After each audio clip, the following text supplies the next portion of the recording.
Olá, meu nome é André Luiz, sou professor de redação das turmas da 701, 703 e 704 do Colégio Francisco de Assis. A aula de hoje a gente vai falar sobre a sequência narrativa, assim como vocês viram no vídeo, falamos 5 exercícios sobre isso. Aqui tem um texto do Inácio Loyola Brandão, uma narrativa curta, mas mesmo nessa narrativa curta ele mantém a introdução, o desenvolvimento e a conclusão que a gente viu anteriormente, que vocês viram no vídeo. Também vai ter os elementos da narrativa, a situação inicial, a complicação, o conflito, a introdução do conflito, o clímax e o desfecho.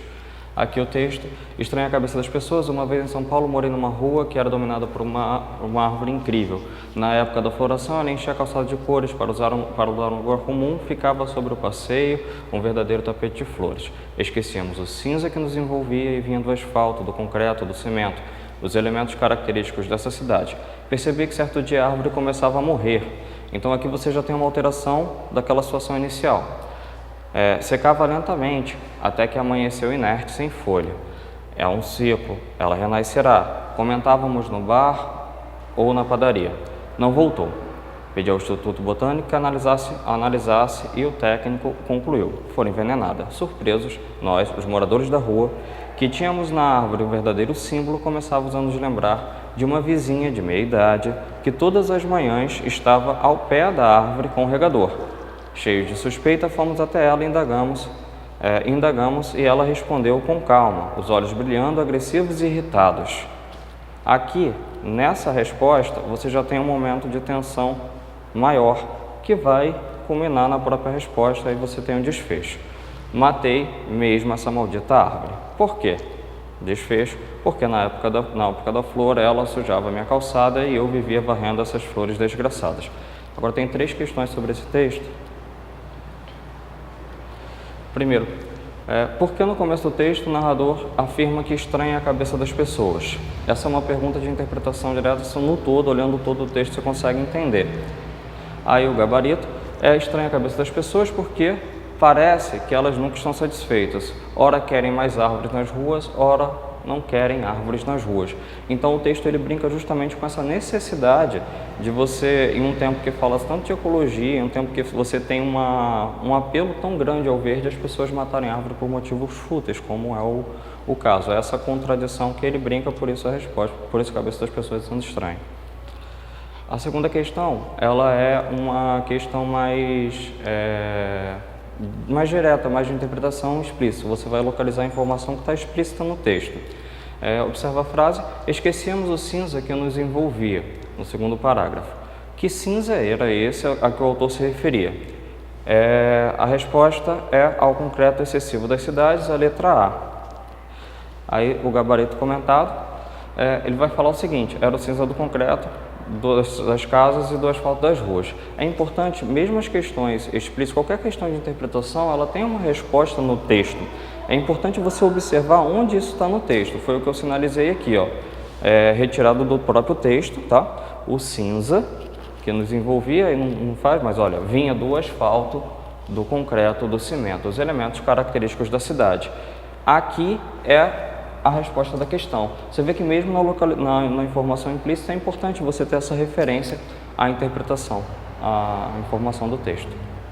Porque a árvore parou de florescer, aí também é uma informação direta, outra localização explícita você enxerga mais diretamente.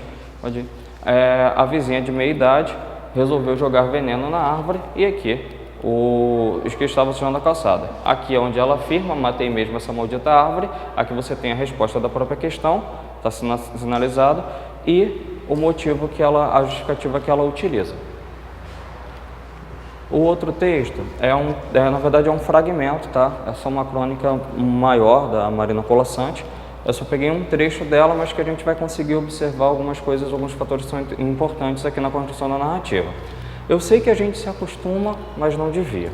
A gente se acostuma a morar em apartamentos de fundos e a não ter outra vista que não as janelas ao redor. E porque não tem vista, logo se acostuma a não olhar para fora. E porque não olha para fora, logo se acostuma a não abrir todas as cortinas. E porque não abre as cortinas, logo se acostuma a acender mais cedo a luz. E à medida que a gente se acostuma, esquece o sol, o ar, esquece a amplidão. Você vê que tem uma sequência, é uma progressão. Aqui o texto ele vai progredindo e ele vai, nessa progressão, ela vai induzir ou nos introduzir ao longo do texto, que não coloquei tudo aqui, mas ele vai introduzir, vai nos induzir a uma reflexão também sobre o ambiente em que nós vivemos. Aqui, essa progressão, ó, a questão 4, essa é uma questão um pouco mais sofisticada. A progressão é garantida nos textos por determinados recursos linguísticos e pela conexão entre esses recursos e as ideias que eles expressam. Na crônica, a continuidade textual é construída predominantemente por meio do, olha o termo, predominantemente. Então, é por meio da repetição das estruturas, garantindo o paralelismo sintático de ideias. A resposta é a letra B. Aqui o gabarito comentado.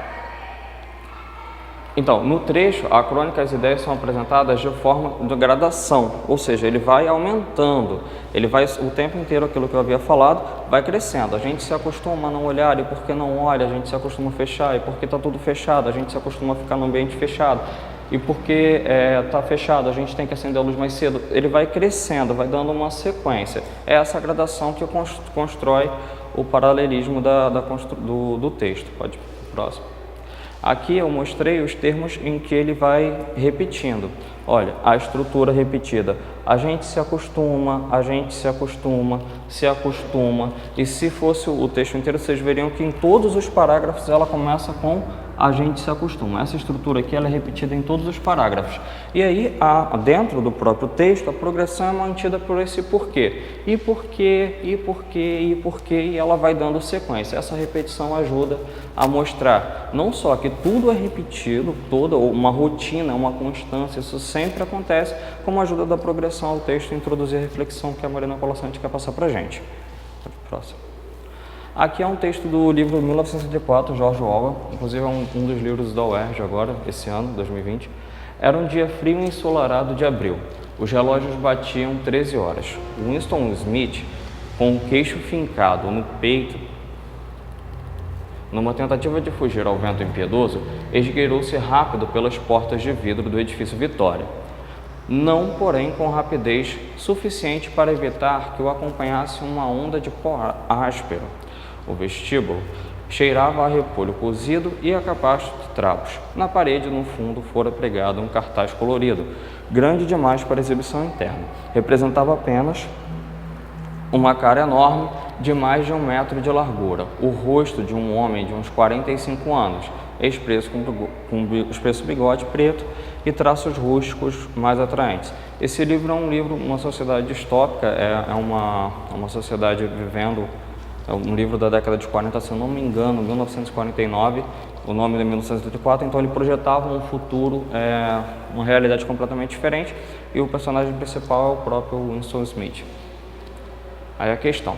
O texto apresenta uma descrição narrada por um narrador. Então, são os tipos de narrador. No vídeo que vocês assistiram, há uma descrição dos narradores. Esses dois narradores nem contam. O narrador é observador. Como é que a gente percebe que esse narrador é observador? Aí, pode passar? O texto é narrado por um narrador observador que conta os acontecimentos à medida que eles vão se desenvolvendo. Ele atua na história, ele não atua na história dando opiniões ou como personagem. Se ele atuasse na história, se ele participasse da história, ele seria um narrador personagem. Se ele mostrasse ter um conhecimento maior sobre o que o personagem está pensando ou qualquer outra coisa, seria um narrador onisciente. Aí pode colocar o próximo. Aqui, ó. Nesse trecho que eu sinalizei em azul, você vê que é uma pessoa, um narrador, falando de uma outra pessoa. Olha, o Winston Smith não é ele. Se fosse ele, ele diria, eu estou tal, tal, tal. O Winston Smith, terceira pessoa, narrador, observador. Então, pessoal, por hoje é só. Essa nossa aula se encerra por aqui. Até uma próxima.